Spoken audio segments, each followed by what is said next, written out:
रिद्धिमा खिड़की के पास आकर खड़ी हुई और बाहर देखने लगी। उसे तो बाहर देखने से भी डर लगता था कि कहीं विवेक के आदमी वहां खड़े ना हों, पर पता नहीं क्यों उसका कमरा बदल दिया गया था और इस कमरे से उसे सिर्फ हॉस्पिटल का बरामदा दिखता था। वहां आने जाने वाले दिखते थे। उसने देखा वहां अरमान खड़ा कोई फाइल देख रहा था। उसे पता नहीं क्यों लग रहा था कि वह इसी तरह अरमान को देखती जाए। तभी वहां एक खूबसूरत लड़की आई और पीछे से अरमान की आंखें बंद कर दी। अरमान मुस्कुराता हुआ कुछ बोला और उसके गले मिला। फिर दोनों हंस हंस कर बातें करने लगे। पता नहीं क्यों ये देखकर रिद्धिमा की आंखें भर आईं। उसके दिल ने कहा, जरूर अरमान की पत्नी या गर्लफ्रेंड होगी ये। मैंने खुद अपने पैर पर कुल्हाड़ी मारी थी। पापा ने मेरे लिए इस दुनिया का बेस्ट इंसान चुना था। मैं समझ ही नहीं पाई थी। सॉरी पापा। रिद्धिमा बेड पर आकर बैठ गई और अपने ज़िंदगी के बारे में सोचने लगी, जिसे उसने खुद बर्बाद किया था और अब उसके बचने का कोई रास्ता नहीं था। अरमान बहुत अच्छा इंसान है, वह समझ चुकी थी और यह भी समझ चुकी थी कि उसे विवेक के बारे में पता चला तो वह अपनी ज़िंदगी भी खतरे में डालकर उसे बचाने की कोशिश करेगा। और रिद्धिमा नहीं चाहती थी कि उसके लिए अरमान की ज़िंदगी खराब हो। इन चंद दिनों में पता नहीं क्यों अरमान से उसे एक लगाव सा हो गया था। वह उससे बातें तो नहीं करता था, पर रिद्धिमा हर दिन उसके आने का इंतज़ार करती थी। अरमान उससे कुछ बातें नहीं करता, जो बातें करना है मुस्कान करती और कुछ मिनट रुककर वो चले जाते। पर वो कुछ पल ही रिद्धिमा के लिए सबसे खूबसूरत पल होते थे। जिस दिन अरमान नहीं आता उसे बेचैनी सी होती थी। आज तक वह अपने खतरे के बारे में सोचती थी, पर अब उसे अरमान के लिए चिंता होने लगी थी, क्योंकि उसे पता था कि विवेक कितना निर्दयी हो सकता है। उसे लगा उसे यहाँ से चले जाना चाहिए, जिससे अरमान पर कोई मुसीबत ना आए। वह रात का इंतजार करने लगी। आधी रात को वह उठकर बैठी और बाहर जाने के लिए चुपके से दरवाज़ा खोला, पर अचानक उसने किसी की आवाज़ सुनाई दी। मैडम, कुछ चाहिए आपको? उसने चौंक कर देखा। उसके दरवाजे के बाहर बंदूक से लैस 2 गार्ड खड़े थे। उसने ना में सिर हिलाया और बोली, मुझे ज़रा हॉस्पिटल से बाहर जाना था। उनमें से एक ने कहा, ये तो नहीं हो सकता है मैडम। आपकी सुरक्षा हमारी जिम्मेदारी है और हमें ऑर्डर है, रात को तो क्या, दिन में भी आप बाहर नहीं जा सकती और हमें बिना बताए कोई अंदर नहीं जा सकता। रिद्धिमा कुछ समझ नहीं पाई, पर इतना समझ गई वह बाहर नहीं जा सकती, इसलिए अपने कमरे में आकर बेड पर लेट गई। उसे कुछ समझ नहीं आ रहा था क्या करे। तभी उसके कैबिन के बाहर से दरवाज़ा नॉक करने की आवाज़ आई और उसने आश्चर्य से देखा। उसने आज अरमान के साथ जिस लड़की को देखा था, वही प्यारी सी मुस्कुराहट के साथ पूछ रही थी, अंदर आ सकती हूँ? रिद्धिमा उठ बैठी। वह लड़की डॉक्टर अतुल के साथ अंदर आई। रिद्धिमा की ड्यूटी अतुल के साथ काफ़ी बार रह चुकी थी, इसलिए वह उसे जानती थी। अतुल मुस्कुराता हुआ पूछा, हेलो रिद्धिमा, पहचाना? रिद्धिमा सर हिलाते हुए धीरे से बोली, नमस्ते डॉक्टर अतुल। अतुल खुश होता हुआ बोला, देखा निक्की, सब मुझे तुरंत पहचान लेते हैं और याद रखते हैं, पर जिसकी याद मैं खोया रहता हूँ, वो मुझे कभी याद नहीं करती। निक्की ठहाका लगाते हुए बोली, अब मैं आ गई हूँ तो तेरा प्रॉब्लम भी सुलझाऊंगी बच्चे। अभी जरा रिद्धिमा से बात कर लूँ। रिद्धिमा ने याद करने की कोशिश की, पर डॉक्टर निकिता के साथ उसे काम करने का मौका नहीं मिला था। शायद याद नहीं कर पाई थी। निकिता रिद्धिमा की तरफ देखते हुए बोली, तो आधी रात को आपका यहाँ कहाँ जाने का इरादा था?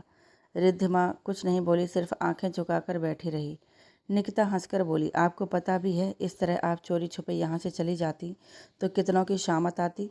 अतुल बोल पड़ा, हाँ रिद्धिमा, पहले तो सिस्टर, अटेंडर, फिर गेट पर जो गार्ड हैं, जो तुम्हारे बॉडी गार्ड हैं, सबकी नौकरी जाती, और फिर मैं बेचारा जिसकी अभी शादी तक नहीं हुई है, और इस डॉक्टर निकिता की भी, क्योंकि हम दोनों आज नाइट ड्यूटी पर हैं। सबकी नौकरी चली जाती तुम्हारे इस तरह से चले जाने से। रिद्धिमा कुछ समझ नहीं पा रही थी क्या कहे, पर निकिता हंसते हुए बोली, डरा दिया ना बेचारी को। रिद्धिमा, तुम इसकी बातों में मत आओ। मैं तुम्हें अभी एक इंजेक्शन दूंगी, सब टेंशन दूर रखो और आराम से सो जाओ, ठीक है ना? रिद्धिमा कुछ बोली नहीं, पर समझ गई कि डॉक्टर निकिता उसे नींद का इंजेक्शन देने वाली हैं।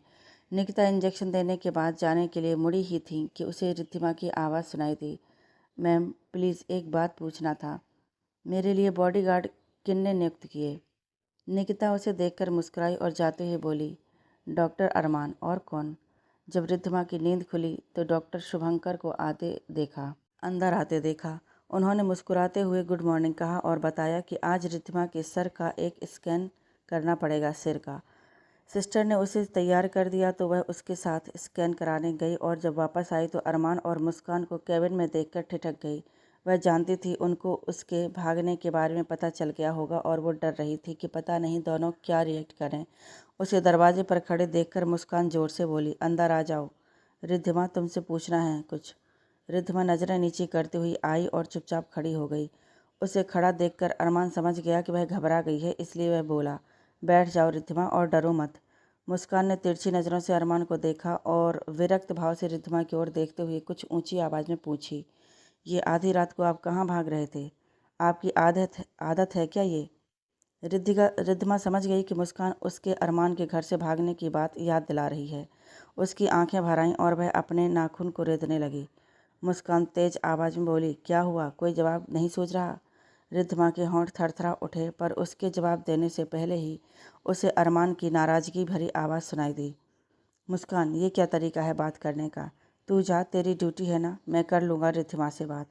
मुस्कान कंधे उचकाती हुई बोली, तेरी मर्जी। तूने ही कहा था इसलिए मैं बात कर रही थी। वैसे मुझे कोई शौक़ नहीं है इन फालतू मामलों में पड़ूँ। उसके जाने के बाद रिद्धिमा ने भर्राए स्वर में कहा, मैं नाराज़ हो गई।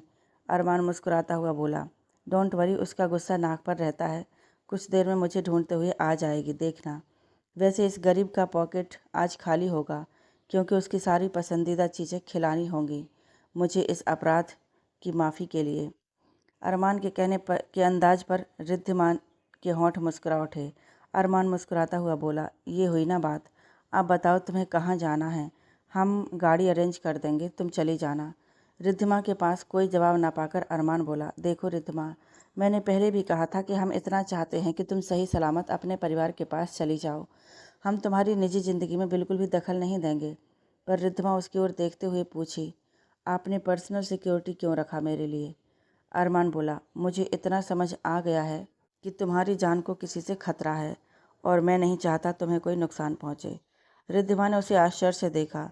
जिस इंसान को उसने इतनी तकलीफ़ पहुंचाई थी, जिसकी इज्जत की धज्जियां उड़ गई होंगी उसके भाग जाने से, वह आज उसके बारे में इतना कैसे सोच सकता है? एक इंसान इतना अच्छा कैसे हो सकता है? अरमान उसे चुप देखकर बोल पड़ा, मैंने पहले भी कहा था रिद्धिमा कि जो 1 साल पहले हुआ मुझे उससे कोई मतलब नहीं है, पर तुम्हारी उस दिन मुस्कान से बातों का असर देखकर मुझे लगा कि कोई बात है जो तुम बताने से डर रही हो। इसलिए मैं उस जगह उसके आसपास के गांव में तुम्हारे बारे में जानकारी लेने गया था और पता चला तुम वहां कुछ महीनों से छिपी हुई थी। मैंने तुम्हारा नाम बताया तो वहाँ कोई कुछ बोल ही नहीं पाया। फिर मैंने तुम्हारी तस्वीर दिखाई तो उन्होंने कहा कि ये तो संजना है, अर्थात तुमने अपना नाम भी छुपाया था उनसे। उसके बाद एक आदमी ने मुझसे पूछा कि क्या बात है, क्योंकि इसी तरह कुछ और आदमी तुम्हारा फ़ोटो दिखाकर तुम्हारे बारे में कुछ दिन पहले पूछ रहे थे। इसका अर्थ क्या है रिद्धिमा? अगर कोई प्रॉब्लम है तो हम सब मिलकर कोशिश करेंगे तुम्हें वहाँ से निकालने की। रिद्धिमा कुछ नहीं बोली, पर उसकी आंखें बरसने लगीं। अरमान ने कोमल स्वर में कहा, मुझे ऐसा लग रहा है तुम्हारे पति किसी बहुत बड़ी मुसीबत में होंगे, इसलिए तुम कुछ बताना नहीं चाहती। क्या हम उनसे किसी तरह कांटेक्ट कर सकते हैं? इतना सुनते ही रिद्धिमा सिर हिलाते हुए रोते हुए बोली, नहीं नहीं। अरमान ने देखा वो कांप रही थी। वह जल्दी से उसके पास आया और उसके हाथ को हल्के से स्पर्श करते हुए बोला, उसे आश्वासन देता हुआ बोला, शांत हो जाओ रिद्धिमा, हम ऐसा कुछ नहीं करेंगे जो तुम नहीं चाहोगी, पर तुम्हें कहाँ जाना है ये तो बताना पड़ेगा ना। रिद्धिमा अपने आंसू पोंछते हुए बोली, मुझे नहीं पता कहाँ जाना है, पर मैं जानती हूँ वो यहाँ भी पहुँच जाएंगे। अरमान चुप था क्योंकि वह चाहता था रिद्धिमा के मन का गुबार निकल जाए। रिद्धिमा उसकी ओर देखते हुए बोली, मैं कहीं भी सुरक्षित नहीं हूँ, मैं मरना चाहती थी। तुमने मुझे मरने क्यों नहीं दिया अरमान? अरमान यह सुनकर दंग रह गया। अब उसे पूरा यकीन हो गया कि रिद्धिमा जानबूझकर उसकी कार से टकराई थी। वह दृढ़ स्वर में बोला, मैं तुम्हें कुछ नहीं होने दूंगा रिद्धिमा, क्योंकि डॉक्टर शशांक मेरे आदर्श हैं और तुम उनकी बेटी हो। मुस्कान अपने मुंह में चिकन पकौड़ा ठूंसती हुई बोली, तो अरमान, रिद्धि रिद्धि कहाँ? तुम राहुल उसे घूरता हुआ बोला, क्या बोल रही है? कुछ समझ नहीं आ रहा है। पहले अपने मुंह का खाना पेट में ठूंस, तब बात कर। मुस्कान राहुल को घूरते हुए खाने को गटकती हुई बोली, वैसे तो अरमान, मैं अब रिद्धिमा के बारे में कुछ बोलने वाली नहीं थी, पर तूने इतना अच्छा ट्रीट देकर दिल खुश कर दिया, तो अब बता तेरी इस रिद्धिमा को रखें कहाँ? उसकी जान मुसीबत में है पर उसके लिए हम मुसीबत नहीं उठा सकते। कहीं कोई माफिया गैंग या इस शहर का डॉन उसके पीछे पड़ा हो तो हम सबकी जान जाएगी उसके चक्कर में। अरमान बोला, पहली बात है तेरी रिद्धिमा मत कहा कर, वो मेरी नहीं। दूसरी बात, मैं इस तरह एक बेसहारा लड़की को नहीं छोड़ सकता। मुस्कान बोली, बड़ा आया हेल्प करने वाला। दुनिया में ना जाने ऐसी कितनी अबला लड़कियां होंगी, जाकर उनकी हेल्प करना। निकिता बोली, मुस्कान ऐसे मत बोल, वो डॉक्टर शशांक की बेटी है जो हम सबके आदर्श थे। ऐसे जानबूझकर उसे मुसीबत में छोड़ देना ठीक नहीं है। अंजलि बोली, पर वह अपने पति के बारे में क्यों नहीं बता रही? अतुल बोला, हाँ अंजलि तुमने ठीक कहा है, चलो हम सब जाकर उससे उसके पति के बारे में पूछते हैं। अरमान का गंभीर स्वर सुनाई दिया, कोई उससे कुछ नहीं पूछेगा, सब बैठ जाओ। मुस्कान मुंह बिचकाती हुई बोल पड़ी, बड़ा प्यार आ रहा है उस पर। भूल गया किस तरह से तेरी और तेरे माता पिता की इज्जत मिट्टी में मिलाकर घर से भाग गई थी, वो भी शादी के दूसरे दिन। मेरी मान पुलिस में रिपोर्ट करते हैं, जो करना है वही करेंगे। अरमान का चेहरा उसकी बातें सुनकर लटक गया। राहुल गुस्से से बोला, तू क्या बड़ी बड़ी बातें कर रही है? तू भी तो शादी से इनकार करती आ रही है। मुझे तो शक है तू भी चुपके चुपके कोई गुल खिला रही है। शादी की रात भाग जाएगी। मैं तुझे अभी से कह देता हूँ, हम सब जैसे शरीफ नहीं होते, सब हम जैसे ले जाएंगे फुसलाकर और बेच देंगे कहीं। मुस्कान इतना सुनते ही उठी और अपना बैग राहुल पर फेंकती हुई चिल्लाई, डूब मर कहीं जाकर। अचानक अंजलि बोली, रुक जाओ तुम लोग, मेरे दिमाग में अब सब साफ हो रहा है। कहीं ऐसा तो नहीं कि रिद्धिमा के साथ यही हुआ हो, इसलिए वह अपने पति के बारे में बता नहीं रही है। अतुल ने सिर हिलाते हुए कहा, मुझे भी ऐसा ही लग रहा है। निकिता बोली, हो सकता है ऐसा ही हो। अरमान, तू डॉक्टर शशांक को इन्फॉर्म क्यों नहीं करता? कुछ भी हो, उनकी बेटी है, वो आकर ले जाएंगे और सारी प्रॉब्लम खत्म हो जाएगी। अरमान बोला, रिद्धिमा ने एक बार भी अपने पापा का नाम नहीं लिया। इसका अर्थ है वह जानती है शशांक सर उसे शायद माफ़ ना करें, क्योंकि वो इन मामलों में बहुत स्ट्रिक्ट हैं। अतुल बोला, अरमान तू भूल रहा है, वो पिता हैं और पिता कभी भी अपने बच्चों को मुसीबत में नहीं छोड़ते। अरमान बोला, हाँ ये सही है, पर तू सोच, क्या वे रिद्धिमा की रक्षा कर पाएंगे? जो लोग हर जगह रिद्धिमा को ढूंढते फिर रहे हैं, वो इनके घर भी पहुंच जाएंगे। निकिता ने सर हिलाया और सब कुछ देर चुप रहे। फिर अरमान मुस्कुराकर मुस्कान की ओर देखता हुआ बड़े थोड़ी चापलूसी भरे स्वर में बोला, मुस्की तू मेरी बेस्ट फ्रेंड है ना? तो पर उससे पहले ही मुस्कान बोल पड़ी, सोचिए भी मत, मैं इस मुसीबत को अपने गले नहीं बांधना चाहती। राहुल बोला, तू भी तो एक मुसीबत है, जब दो मुसीबत एक साथ रहेंगी तो लोग ऐसे भी डर कर भाग जाएंगे। अरमान उदास स्वर में बोला, मुझे लगा तुम और निकिता साथ रहती हो तो कुछ दिन रिद्धमा वहाँ रह सकती है, फिर सोचेंगे क्या करना है। निकिता बोली, ऐसी बात नहीं है अरमान कि हम रख नहीं सकते उसे, पर मुस्कान शायद कुछ दिन में अपने पेरेंट्स के पास शिफ्ट हो जाए और वहाँ हॉस्टल में सभी लड़कियाँ हैं, कुछ हो तो हम उनसे कैसे निपटेंगे? और तू वहाँ उसके लिए सिक्योरिटी नहीं रख सकता क्योंकि वहाँ की ओनर परमिशन नहीं देंगी। अरमान मुस्कान को देखते हुए बोला, निकिता की तरह समझा कर बात नहीं कर सकती, जब देखो काटने को दौड़ती है। मुस्कान मुंह बिचकाकर बोली, मुझे कोई सहानुभूति नहीं है तेरी रिद्धिमा से, तेरा प्रॉब्लम है, तू संभाल। अपने घर क्यों नहीं ले जाता तू? अरमान ने आश्चर्य से पूछा, मैं कैसे ले जाऊं? मुस्कान बोली, क्यों, अभी तो अंकल आंटी नहीं हैं और तेरे घर की सिक्योरिटी बहुत अच्छी है, तो तेरे वो कुत्ते, साले कुत्ते हैं या राक्षस, जब देखो काटने को दौड़ते हैं, ऐसे देखते हैं मानो कह रहे हों आज तेरा ही डिनर करूँगा। अरमान हंसता हुआ बोला, तू ही डरती है, बेचारे बड़े भोले भाले हैं, पिछली बार सिर्फ तेरे नए चप्पल और नया पर्स चबाया था और कुछ नहीं। मुस्कान गुस्से से बोली, वो इम्पोर्टेड थे, जाने दे वो बात, तेरा कुत्ता कुछ चबाएगा तो तुझे ही भरपाई करनी पड़ेगी, तू भी जानता है। मैं कह रही थी वहाँ तो पर्सनल सिक्योरिटी भी रख सकता है, तो जब तक कोई समाधान ना मिले या अंकल आंटी वापस ना आए, तू रख इस बला को। राहुल मुस्कुराता हुआ बोला, देखा अरमान, मैंने कहा था ना कि मुस्कान थोड़ी पागल ज़रूर है पर बहुत इंटेलिजेंट है। अरमान कुछ सोचता हुआ बोला, पर रिद्धिमा मानेगी तब ना? निकिता अरमान का पीठ थपथपाते हुए बोली, तू ये मुझ पर छोड़ दे अरमान, मैं उसे राजी करूँगी। अरमान ने मुस्कुराते हुए सर हिलाया। अरमान कार ड्राइव कर रहा था और राहुल पास में बैठा हुआ था। रिद्धिमा और निकिता पिछली सीट पर बैठी हुई थी। रिद्धिमा अपने ख्यालों में खोई हुई थी कि किस तरह निकिता से समझाया कि कुछ ही दिनों की बात है, फिर वो कुछ ना कुछ सोचेंगे। पर रिद्धिमा जानती थी कि उनकी समस्या का कोई हल नहीं है, लेकिन जब भी उसके सामने विवेक का चेहरा आता वह आतंकित हो जाती थी। इसलिए उसने निकिता की बात मान ली। उसका ध्यान टूटा निकिता की आवाज़ से। आ जाओ रिद्धिमा, हम पहुँच गए हैं। रिद्धिमा ने देखा वही बंगला जहाँ वह दुल्हन बनकर आई थी। वह झिझक रही थी, पर निकिता ने उसका हाथ पकड़ा और अंदर चल पड़ी। रिद्धिमा ने देखा गेट के पास सिक्योरिटी गार्ड खड़े थे। अरमान ने उनसे बात करते हुए सबके साथ अंदर आया। रिद्धिमा ने देखा सामने बहुत ही विशाल और खूबसूरत बगीचा था। अचानक 4-5 कुत्ते जोर जोर से भौंकते हुए उनके तरफ दौड़ते हुए आने लगे, पर वे उनकी तरफ ना आकर अरमान की गोद में कूद पड़े और उसे चाटने लगे। अरमान हंसता हुआ सबको बारी बारी से प्यार करने लगा। रिद्धिमा को डरते हुए देखकर निकिता उसे हिम्मत दिलाते हुए बोली, डरो मत रिद्धिमा, इन बेचारों को सिर्फ अरमान चाहिए, ये बेचारे हमारी तरफ देखेंगे भी नहीं। तभी उनमें से एक निकिता की तरफ दौड़कर आया और उसके पैर चाटने लगा। निकिता डरते हुए चिल्ला उठी, अरमान संभाल इसे। राहुल हो करके हंस पड़ा और बोला, अभी तो तू उन्हें बेचारा कह रही थी। रिद्धिमा भी मुस्कुरा पड़ी निकिता के चेहरे की हालत देखकर। वह कुछ वक्त के लिए भूल गई कि वह विवेक से बचने के लिए यहाँ आई है। अरमान मुस्कुराते हुए किसी को बुलाया और कुत्तों को उसके साथ भेजते हुए रिद्धिमा से पूछा, तुम्हें इनसे डर लगता है क्या?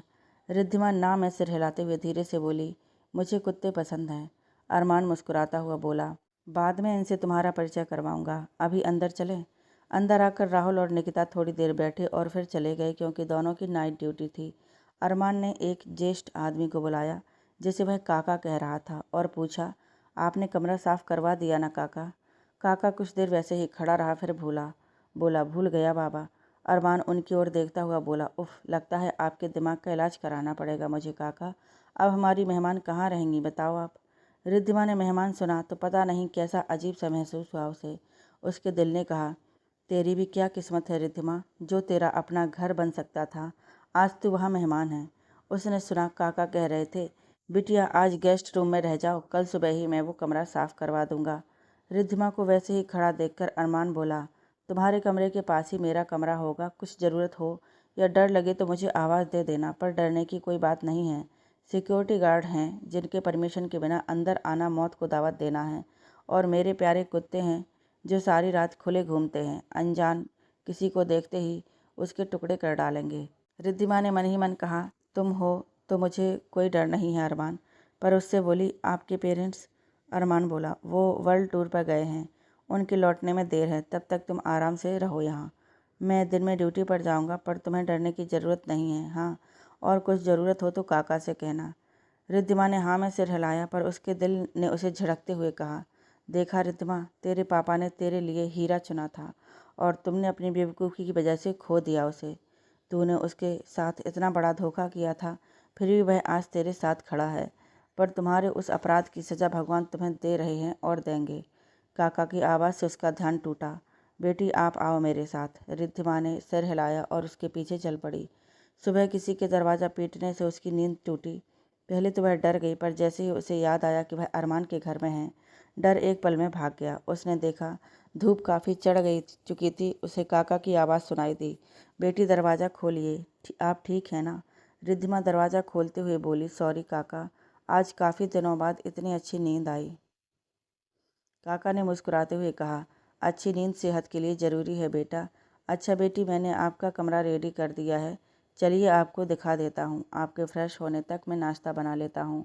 काका रिद्धिमा को साथ में ले जाते हैं। वक्त लगातार बातें करते बीता जा रहा था। वो कह रहे थे, ये हमारी बलविंदर भाई साहब और अनन्या मैडम का कमरा है। उधर बहुत सारे कमरे हैं, पर अरमान बाबा ऊपर रहते हैं और उन्होंने अपने कमरे के पास ही आपका कमरा दिया है। उन्हें लगता है आप अनजान हैं यहाँ, तो आपको डर लगेगा। रिद्धिमा सुन रही थी। काका सीढ़ियाँ चढ़ते हुए पीछे मुड़कर एक बार उसे देखा और मुस्कुराते हुए कहा कि आजकल की लड़कियाँ बहुत हिम्मत वाली होती हैं, वो किसी से नहीं डरती। रिद्धिमा ने दिल में सोचा, और उनका यही दुस्साहस कभी कभी उनकी ज़िंदगी भी बर्बाद करता है। काका फिर बोले, उसने बताया कि आपका एक्सीडेंट हुआ था और आपके घर वाले अभी नहीं मिले, इसलिए आपके पास कोई सामान नहीं है। कुछ ही देर में आपकी ज़रूरत का सामान भी भिजवा देंगे, पर देखो अभी तक नहीं भिजवाया। हॉस्पिटल जाते ही सब भूल जाते हैं हमारे बाबा। रिद्धिमा ने पूछा। वो हॉस्पिटल चले गए क्या? काका ने सिर हिलाया और कहा, वो सुबह जल्दी उठ जाते हैं। सुबह उठकर पता नहीं क्या क्या एक्सरसाइज करते हैं। उधर उनका जिम खाना है। फिर अपने प्यारे कुत्तों को नहलाया, उन्हें खाना खिलाया और निकल गए। तभी डोरबेल बजा। काका ने कहा, जरूर आपका सामान आ गया है, मैं लेकर आता हूँ, आप बस 2 मिनट रुको। ये आपका कमरा आ गया। रिद्धिमा ने देखा, बहुत ही बड़ा और खूबसूरत कमरा था। अरमान और उसके माता पिता और दोस्तों की बहुत सारी तस्वीरें थीं उस कमरे में। अरमान बहुत ही खूबसूरत और हैंडसम दिख रहा था उन तस्वीरों में। रिद्धिमा के दिल ने उसे व्यंग से कहा, तुझे कोई हक नहीं है उसे देखे। वो डॉक्टर निकिता के साथ अपनी ज़िंदगी में आगे बढ़ चुका है, और क्यों ना बढ़े। तूने उसके साथ जो किया उससे बुरा कोई किसी के साथ नहीं करता। आज वह तेरे लिए जो कर रहा है उसका एहसान है, और तू याद रखना, तू यहाँ मेहमान है। वह उदास और थकी सी बेड पर बैठ गई। तभी काका मुस्कुराते हुए अंदर आए। उनके हाथ में ढेर सारे पैकेट थे। उसे बेड पर रखते हुए बोले, लो बेटी, आपका सब सामान आ गया। अब आप जल्दी से तैयार होकर नीचे डाइनिंग में आ जाओ, मैं नाश्ता लगाता हूँ। तभी काका की मोबाइल बजने लगी। रिद्धिमा ने देखा, नई मोबाइल थी और बहुत कीमती। काका ने फ़ोन उठाया और जीभ काटता हुआ बोला, सॉरी अरमान बाबा, मैं मोबाइल देना भूल गया था, लो आप बात करो। उसने मोबाइल रिद्धिमा की तरफ बढ़ाते हुए बोला, अरमान बाबा कह गए थे ये मोबाइल आपको दे दें, मैं भूल गया था। रिद्धिमा ने आश्चर्य से उसकी तरफ देखा। उधर अरमान की आवाज़ सुनाई दी, क्या हुआ काका? काका ने रिद्धिमा को मोबाइल लेने का इशारा किया। रिद्धिमा ने मोबाइल लेते हुए धीरे से कहा, हेलो। उधर से अरमान की आवाज़ आई, सॉरी रिद्धिमा, मैं सुबह तुमसे मिल नहीं पाया, पर काका तुम्हारा ख्याल रख लेंगे और मैंने सामान भिजवाया है। आशा है तुम्हें ज़रूरत के सब सामान है तुम्हारी। डरो मत, मैंने नहीं खरीदा, निकिता लेकर आई है और उसकी पसंद बहुत अच्छी है। निकिता का नाम सुनकर रिद्धिमा के दिल में हुक सी उठी। उसने धीरे से थैंक यू कहा तो अरमान ने कहा, बाय, शाम को मिलता हूँ, अभी ज़रा बिजी हूँ। रिद्धिमा ने फ़ोन रखा और पैकेट खोलने पर आश्चर्य के साथ देखा कि सारे ड्रेसेस बड़े खूबसूरत थे और उसके पसंदीदा रंग के। कुछ मेकअप के सामान थे और वो सारे रिद्धिमा शादी से पहले जिस कंपनी का लेती थी वही था। उसे समझ नहीं आया डॉक्टर निकिता को ये सब कैसे पता चला। उसे याद आया, अरमान की मम्मा ने शादी से पहले उससे सारी जानकारी ली थी, पर वो तो यहाँ नहीं है। क्या अरमान ने बताया होगा निकिता को? क्या उसे अब भी उसकी फ़िक्र है? नहीं, वह तो बस उसकी हेल्प कर रहा है। डॉक्टर निकिता के साथ उसकी जोड़ी खूब जमेगी। रिद्धिमा ने अपने ख्यालों को झटका और उन कपड़ों में से एक गुलाबी सलवार निकाल कर, बहुत दिनों बाद उसे अपने आप का ख्याल आया, क्योंकि 1 साल से तो उसने खुद को आईने में देखना भी छोड़ दिया था। हर दम डरी डरी और सहमी हुई सी किसी तरह अपनी इज्जत बचाने की कोशिश में मारी मारी फिर रही थी। असल में उसे अपने आप से ही नफरत हो गई थी कि भगवान ने उसे ये सूरत क्यों दी, जिससे वो विवेक जैसे लोगों की नज़र में आ गई। नाश्ता करने के बाद काका उसे बगीचे में ले आए और बोले, इस बगीचे में हर तरह के फूल मिलेंगे आपको। बलविंदर जी को पेड़ पौधों का बहुत शौक है, इसलिए यहाँ हर तरह के पेड़ हैं। वे पता नहीं कहाँ कहाँ से इन पौधों को या इनके बीज मंगाया करते हैं और खुद इनकी देखभाल करते हैं। रिद्धिमा ने आश्चर्य से पूछा, इतना बड़ा गार्डन? काका मुस्कुराते हुए बोला, ये तो सिर्फ फूलों का है, उधर बंगलों के पीछे फल के पेड़ हैं, मुझे तो इनके नाम भी याद नहीं रहते। रिद्धिमा ने कहा, काका आप अपना काम करो, मैं यहाँ ठीक हूँ। काका हंसते हुए बोले, मैं बहुत बोलता हूँ ना, आपको परेशानी हो रही होगी। रिद्धिमा जल्दी से बोली, नहीं काका, मुझे बहुत अच्छा लग रहा है। अच्छा, आपको जितना पता है उतने फूलों के नाम बताओ मुझे। काका खुश होते हुए बोले, ठीक है बेटा, चलिए मैं आपको बताता हूँ। अरमान अपना सामान लॉकर में रख कर और जाने के लिए मुड़ा तो मुस्कान की आवाज़ सुनाई दी, इतनी जल्दी कहाँ चला अरमान? अरमान बोला, घर जा रहा हूँ, और कहाँ? मुस्कान बोली, रुक जा खोते, मुझे थोड़ी शॉपिंग करनी है, चल मेरे साथ।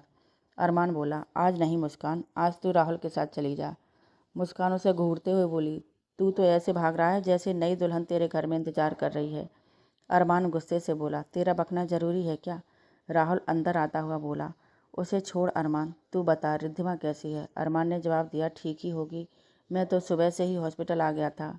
अंजलि बोली, ऐसे कैसे? बेचारी अकेली है, फ़ोन पर ही बात कर लेते।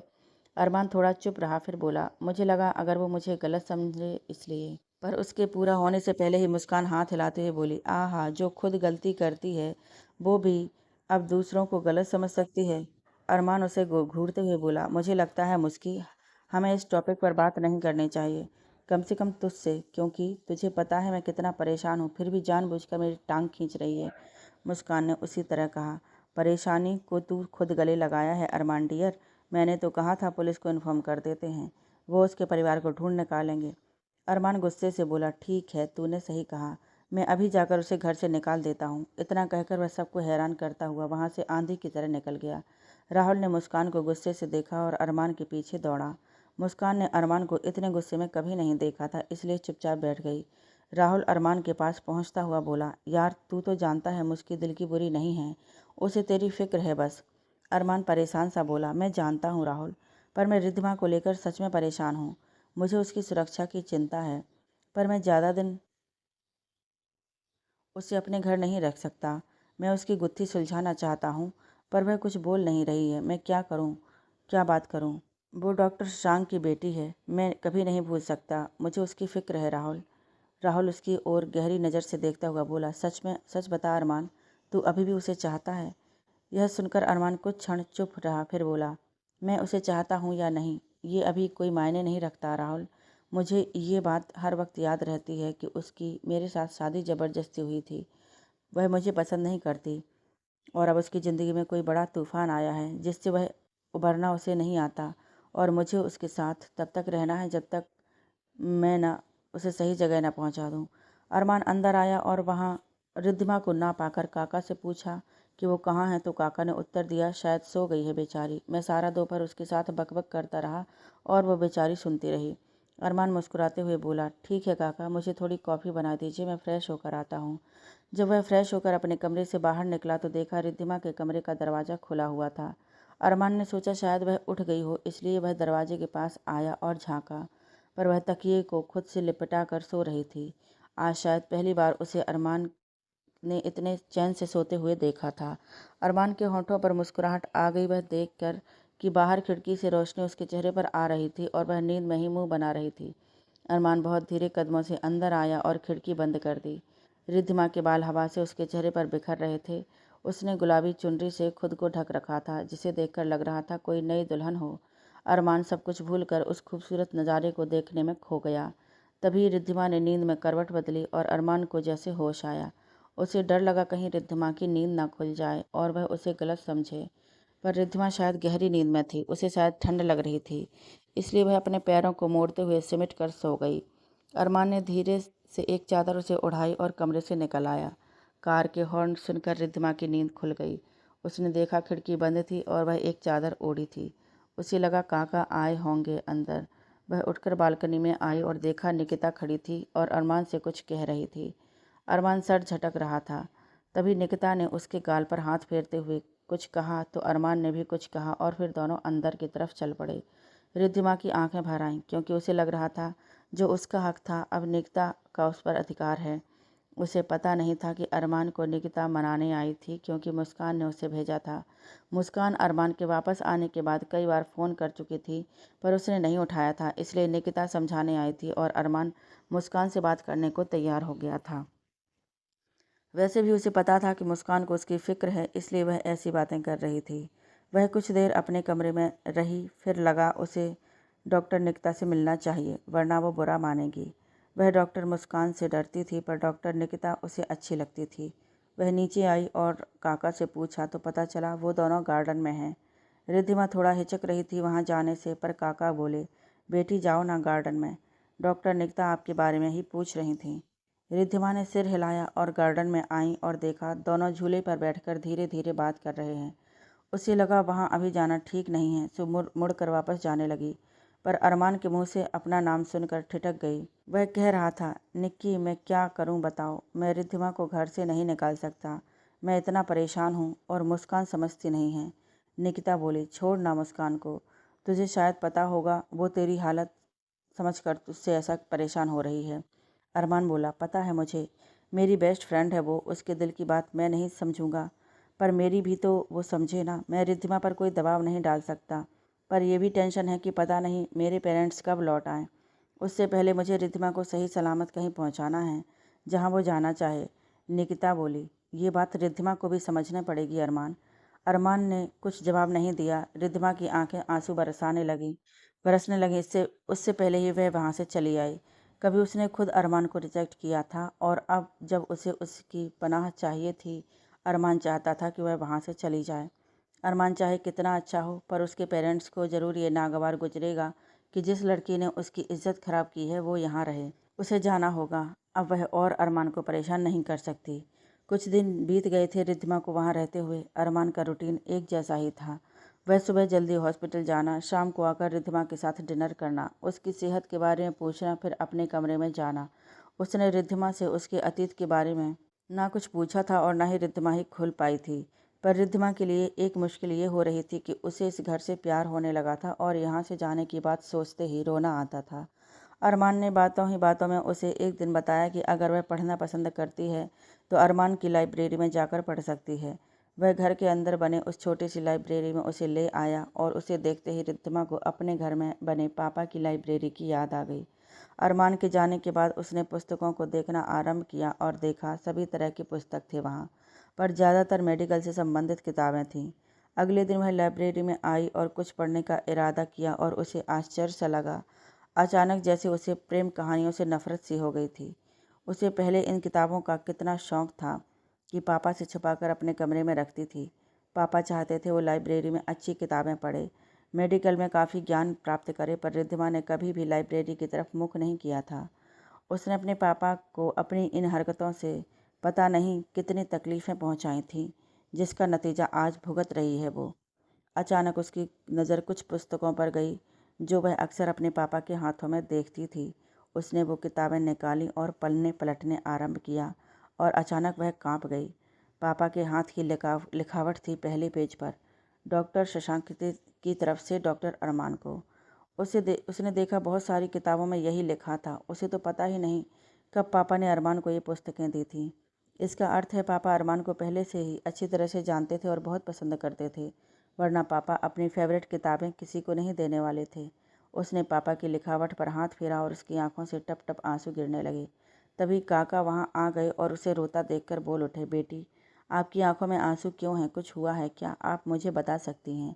रिद्धिमा आंसू पोंछते हुए बोली, नहीं काका, कुछ याद आ गया। काका, ऐसा क्या होता है कि हम अपने भविष्य के बारे में नहीं जान पाते कि कौन सा कहर आने वाला है? काका कुछ सोचते हुए बोले, तब तो इस दुनिया में कोई दुखी नहीं होगा बेटा। और आप ये मत सोचो कि आप ही दुखी हैं। जो इंसान सबके सामने हंसता बोलता है वो भी अंदर से दुखी होता है। अब हमारे अरमान बाबा को ही ले लो।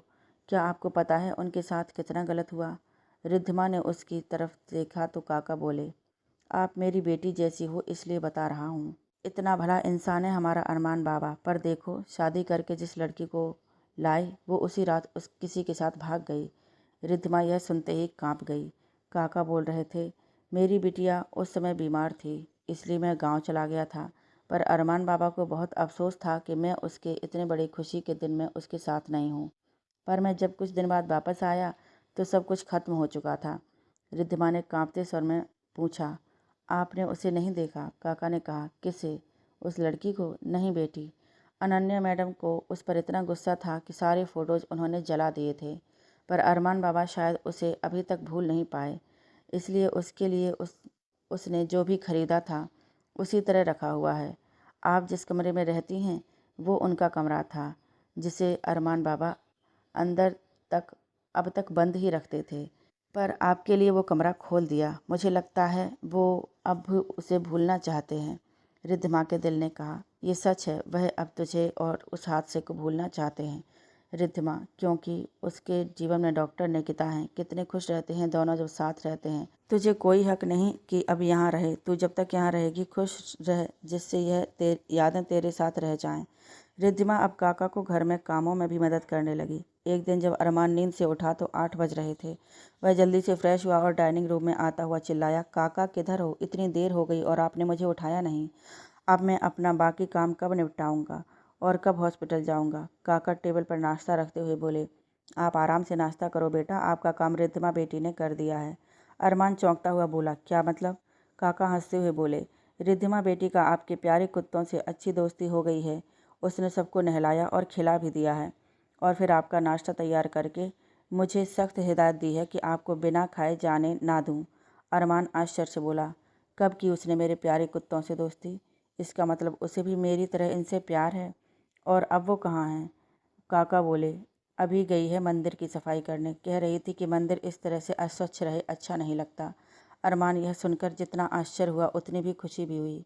उसने सुना काका हंसते हुए कह रहे थे, वैसे आप अनन्या मैडम की डांट से इस बार बच गए अरमान बाबा। उन्होंने जाने से पहले बार बार आपसे कहा था कि उनकी मंदिर को साफ रखें, पर आप तो इधर उधर झांकते भी नहीं हो। अरमान हंस पड़ा, फिर बोला, काका मम्मा को तो पता नहीं चलना चाहिए कि यहाँ रिद्धिमा आई थी, यानी कोई लड़की यहाँ रहने आई थी। काका सिर हिलाते हुए बोले, समझ गया बेटा। कोई माता पिता ये कैसे मान लेंगे कि उनकी अनुपस्थिति में उनका बेटा किसी लड़की को ले आए। और पर उससे पहले ही अरमान बोल पड़ा, बस बस, आप बहुत समझदार बन गए हो काका। काका खुश होते हुए बोले, धन्यवाद अरमान बाबा। अरमान नाश्ता करके रिद्धिमा को ढूंढता हुआ मंदिर तक आया, जो उसके घर के बगीचे के बीचों बीच बना हुआ था। उसने देखा रिद्धिमा एक स्टूल पर चढ़ी हुई थी और मंदिर को माला से डेकोरेट कर रही थी। काका पास खड़े उसे जो सामान चाहिए पकड़ा रहे थे। अरमान ने देखा रिद्धिमा एक खूबसूरत लाल रंग का पारदर्शी साड़ी पहनी थी और उसके साथ मैचिंग ज्वेलरी। उसने अपने पल्लू को अपनी स्लिम कमर में खोंस रखा था और कमर में चांदी सी चमकती करघनी पहनी थी, जो अनायास ही उसकी किसी की नज़र उसकी ओर खींच रही थी। रिद्धिमा अभी मंदिर में तोरण बनाने मग्न थी और काका को हुक्म दे रही थी कि रंगीन पेपर दीजिए, काका कैंची, काका टेप दीजिए, काका लाल रंग का माला, काका रिबन दीजिए। काका एक के बाद एक चीज़ दिए जा रहे थे। अरमान ने उन्हें इशारा किया कि वहाँ से जाएं, तो वो धीरे से वहाँ से खिसक लिए। अरमान वहाँ खड़ा है, रिद्धिमा को बिल्कुल पता नहीं था। वो अपने काम में मगन थी और अरमान उसे निहारने में। तभी रिद्धिमा ने कहा, काका रिबन दीजिए। अरमान ने रिबन पकड़ाया तो वह उसे तोरण के साइड में लगाया और अचानक झल्लाते हुए बोली, काका आपको कहा था ना यहाँ पीला रिबन लगाना है, लाल तो बीच में लगते हैं। कहते हुए उसने काका को देखा और अरमान को पाकर वह घबरा गई और उसका स्टूल हिल गया और वह नीचे गिरी। उसने डर के मारे अपनी आंखें बंद कर लीं, पर ज़मीन पर गिरने की बजाय वह किसी की मजबूत बाहों में थी।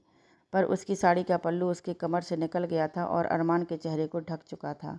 रिद्धिमा ने डर के मारे अरमान के गले में दोनों बाहें डाल दीं और अरमान की नज़रें उसके पारदर्शी साड़ी से होते हुए उसकी स्लिम फिगर पर पड़ीं और उसे लगा जैसे वह होश खो बैठेगा। उसके सारे बदन में कपकपी सी दौड़ गई और वह जल्दी से बोला, रिद्धिमा तुम्हारा पल्लू। रिद्धिमा यह सुनते ही आंखें खोली और अपनी हालत देखकर शर्म से लाल होते हुए बोली, प्लीज़ मुझे नीचे उतारिए। अरमान अपनी आंखें बंद कर उसे ज़मीन पर खड़ा करते हुए बोला, ठीक है। रिद्धिमा जल्दी से अपना पल्लू ठीक करते हुए बोली, जी। अरमान दूसरी तरफ मुंह घुमाता हुआ बोला, सॉरी। रिद्धिमा जल्दी से साड़ी ठीक करते हुए बोली, मेरी गलती थी, मुझे साड़ी नहीं पहननी चाहिए थी, मुझे संभालनी नहीं आती है। इतना सुनकर अरमान मुस्कुरा पड़ा और बोला, तुम बहुत अच्छे से साड़ी संभाल रही थी, मैंने ही तुम्हें डरा दिया। वैसे मंदिर बहुत ही खूबसूरत लग रहा है, भगवान जी तुम पर प्रसन्न होंगे और तुम्हारी सारी मनोकामनाएं भी पूरी करेंगे। तभी अरमान का फ़ोन बज उठा। अरमान फ़ोन अटेंड करने के बाद बोला, सॉरी मैं हॉस्पिटल जा रहा हूँ, इमरजेंसी है, शाम को बात करूँगा। कहता हुआ वह जल्दी से निकल गया। रिद्धिमा कुछ देर उधर देखती रही, फिर मंदिर आई और भगवान के सामने हाथ जोड़ते हुए बोल पड़ी, भगवान अगर ये बात सच है कि मेरी मनोकामनाएं आप पूरी करोगे, तो बस इतना आशीर्वाद दे दो कि मुझे अब इस घर में रहने का मौका मिले और मैं यहाँ रह सकूँ। अब यही घर मेरी दुनिया है और मेरे सपने हैं। अरमान के सारे दोस्त कैंटीन में थे, मुस्कान के सिवाय। वे आपस में बातचीत कर रहे थे, पर अरमान कहीं और खोया हुआ था।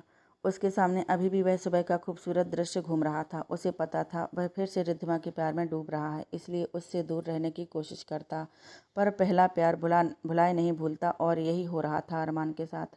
उसने रिद्धिमा के सिवा किसी और लड़की को कभी इस नज़र से नहीं देखा था और उसे नहीं लगता था कि वह उसके सिवा किसी और से प्यार कर भी पाएगा। तभी उसके कानों में किसी के चिल्लाने की आवाज़ आई, अभी तू सचमुच मुझसे इतना नाराज़ है कि कभी बात नहीं करेगा? राहुल बोला, लो इसी की कमी थी, आ गई। मुस्कान ने उससे घूरा, फिर अरमान के ठीक सामने बैठते हुए बोली, मैं तुझसे पूछ रही हूँ अरमान, क्या तू सचमुच मुझसे नाराज़ है? अरमान के राहुल ने जवाब दिया, तुझे पता नहीं चल रहा है? आज 1 हफ्ता से ज़्यादा हो गए इसने तुझसे बात नहीं की है। ऐसा कभी हुआ है क्या? मुस्कान ने गुस्से से कहा, एक इडियट लड़की के लिए तू हमारी इतने सालों की दोस्ती तोड़ रहा है? वो है ही मनहूस। अरमान गुस्से से बोला, मुझे जो कहना है कह ले, पर रिद्धिमा के बारे में एक शब्द भी मत कहना। मुस्कान टेबल पर जोर से मारते हुए गुस्से में बोली, इसका मतलब है तू अभी भी उससे उतना ही प्यार करता है? अरमान ने शांत स्वर में जवाब दिया, इसका जवाब देना मैं ज़रूरी नहीं समझता। निकिता बोली, ऐसा नहीं है मुस्की, तू सुन जरा। अरमान बहुत परेशान है क्योंकि अगले हफ्ते उसके पेरेंट्स वापस आ रहे हैं और रिद्धिमा कुछ बता नहीं रही कि उसे कहाँ जाना है। अरमान उसे रास्ते पर तो छोड़ नहीं सकता और उसे कुछ कह नहीं सकता। अब वह गुस्सा किस पर निकालेगा बोल। तू उसकी बेस्ट फ्रेंड है ही बची है ना, अंजलि बोली। मुझे लगता है हमें अरमान को इस मुसीबत में हेल्प करनी चाहिए, अतुल ने पूछा। हम क्या कर सकते हैं अंजलि? अंजलि बोली, हम सब मिलकर अगर रिद्धिमा को समझाएं कि बिना डर के वह सच बता दे तो। निकिता बोली, नहीं अंजलि, वो और घबरा जाएगी। अंजलि उठी और बोली, मेरी ड्यूटी है, सोचो तुम लोग रिद्धिमा का क्या किया जाए, मैं बाद में ज्वाइन करती हूँ तुम लोगों को।